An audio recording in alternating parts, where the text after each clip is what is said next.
In today's video, I'm going to teach you how to reconcile your accounts in QuickBooks Online using the current navigation. We'll follow the same layout you see on screen so you can click along with confidence. Reconciling means comparing what's in QuickBooks with your bank or credit card statement to ensure everything matches. When you reconcile regularly, you catch errors early, keep your books accurate, and make tax time smoother. Before we start, have your latest bank statement handy so you can enter exact balances and dates. First, sign in to your QuickBooks Online account. Under Accounting, click Reconcile.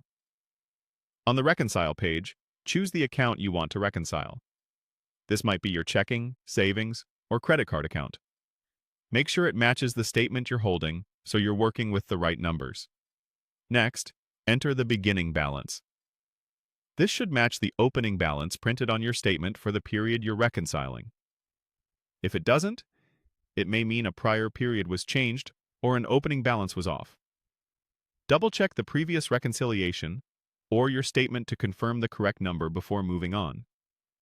Because starting with the right beginning balance makes the rest of the process much smoother. Enter the statement ending balance from your bank statement exactly as shown, including cents. Then, enter the statement ending date. This date defines the period you're reconciling, so be sure it lines up with the statement you're using and not a different month or cycle.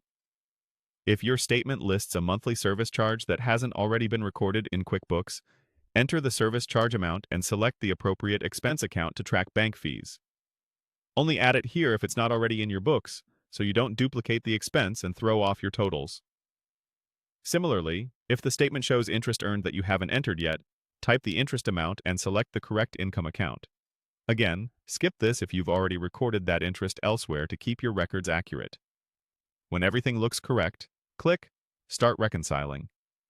QuickBooks will open the reconciliation window where you'll compare the transactions in QuickBooks to the ones on your statement. Your goal in that screen is to match what cleared the bank and work toward a difference of 0. If you spot discrepancies later, use your statement to guide you and make careful corrections so your records remain reliable. That's it for setting up a reconciliation using the current QuickBooks Online navigation. If this video helped, please like, subscribe, and share. Thanks for watching.